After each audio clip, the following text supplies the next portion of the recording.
Myself Tejasri, working as guest lecturer in physics. Today I am going to discuss about the topic matrix representation of an operator. So for this concept, let us consider an operator A bar, which means a cap, operating on some function f of x and transforming it into a new function g of x, that is a cap f of x is equal to g of x, which means here we are considering certain operator which is a cap and we are operating it on one function, that is f of x. So when certain operator a cap, when we operate on with function f of x, we are finally getting another new function which is g of x, and it is represented as a cap f of x is equal to g of x. It is possible to express the eigenfunctions f of x and g of x in terms of complete orthonormal set of wave functions psi m of x and psi n of x of operator a cap. Here these functions which f of x and g of x, these two functions, we are representing in the terms of orthonormal set of wave functions as psi m of x and psi n of x, and it is with operator a cap. So we are representing in this form, that is f of x is equal to summation m am psi m of x and g of x is equal to summation n bn psi n of x. Now we are substituting this f of x and g of x values in this equation 1. It is represented in this form of equation 3, that is operator a cap summation m am psi m of x is equal to summation n bn psi n of x.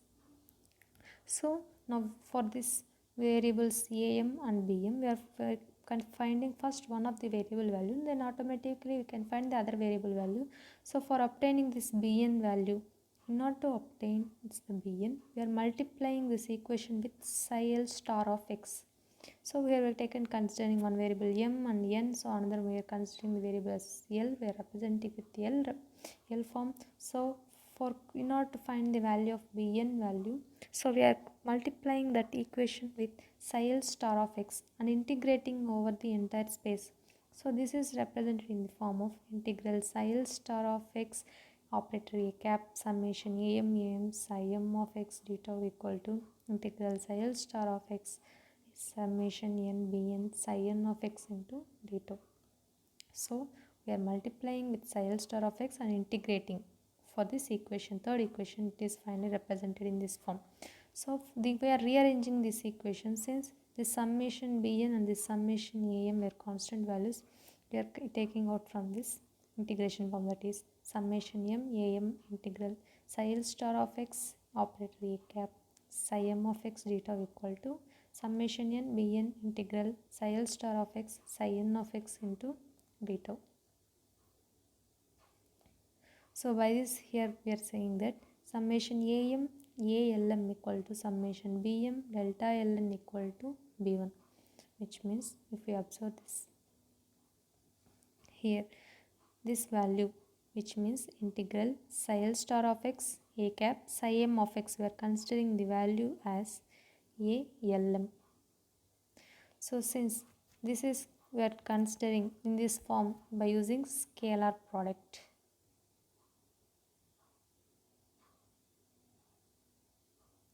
So in the last class or in the previous class, we already discussed about the Dirac notation forms, so that is Dirac's Blanket notation. So in that concept, we already discussed about the scalar product, so rules and its certain properties, and then we represented the scalar product with some Blanket notation form. So according to that scalar product properties, we are representing this integral psi l star of x al psi m of x as a lm.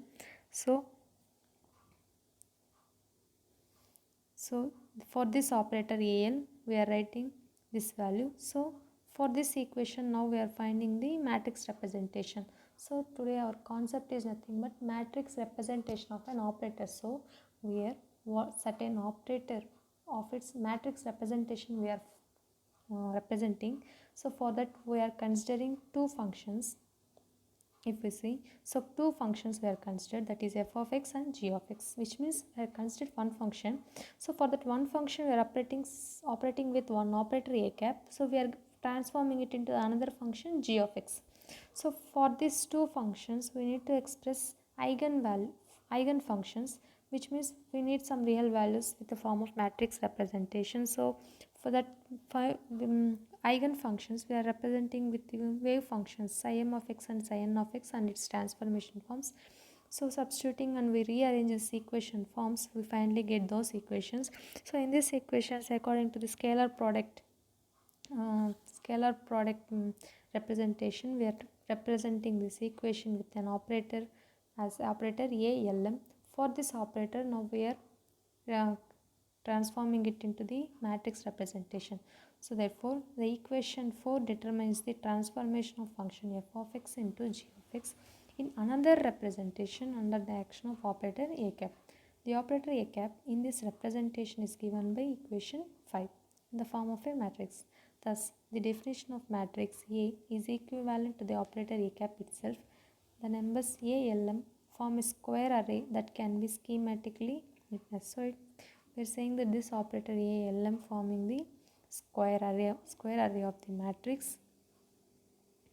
Here the matrix A is forming by the operator A itself. So the operator A cap is forming this ALM operator matrix representation form. So for this ALM, we are considering L and M values as 1, 2, 3 and so on. So when we substitute, we can represent it with this matrix representation form. If the operator A cap is Hermitian, then it may be represented as diagonal matrix. So if this operator which is representing in this matrix represent form, if it is Hermitian operator, then we represent it as diagonal matrix. So we know that Hermitian operator gives real eigenvalues. So according to the Hermitian operator, so in previous classes we have already discussed the concept of Hermitian operators and its properties. So according to that, if we conclude that Hermitian operator has certain two important properties. One is it gives the real eigenvalues. So it can be represented as A operator, which means A cap psi m equal to alpha m psi m. So here A cap is nothing but the operator and alpha m is nothing but the real eigenvalue. Therefore, from equation 5, ALM is equal to integral psi l star of x alpha m psi m of x in d2 is equal to alpha m delta lm. So from this equation, from this operator's equation, which is saying that equation 6 shows that matrix elements with m equal to 1 are non-zero, while the elements with m not equal to 1 are 0. Thus, the matrix is diagonal form. That is, A is equal to, it is representing this matrix form in the diagonal form if the operator is Hermitian operator. If any other operator is representing in the form of square of the matrix form.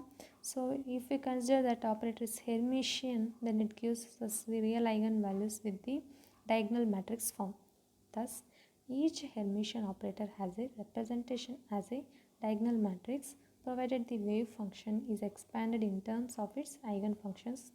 Hence, the matrix representation of an operator enables us to determine the eigenvalues and eigenfunctions of the corresponding operator. If operator is known, then matrix element A can be determined. Moreover, if the operator is Hermitian, then it can be represented by a diagonal matrix. Therefore, here we are saying that since if the operator which we are considering is the Hermitian operator, then we are representing it as a diagonal matrix, which means since we consider certain wave equation in terms of certain eigenfunctions. So we are considering those eigenfunctions there, f of x and g of x. For that, if we apply an operator, if it is the operator is Hermitian operator, then it is represented in the form of a diagonal matrix. And this matrix, which means this operator of its matrix representation, gives the eigenvalues and eigenfunctions related to that particular operator. And if that operator is known, then the elements can be determined. Therefore, if the operator is Hermitian, we can represent it finally in the form of a diagonal matrix. Otherwise, it is represented in the form of a square of the matrix. So this is nothing but matrix representation of an operators. Thank you.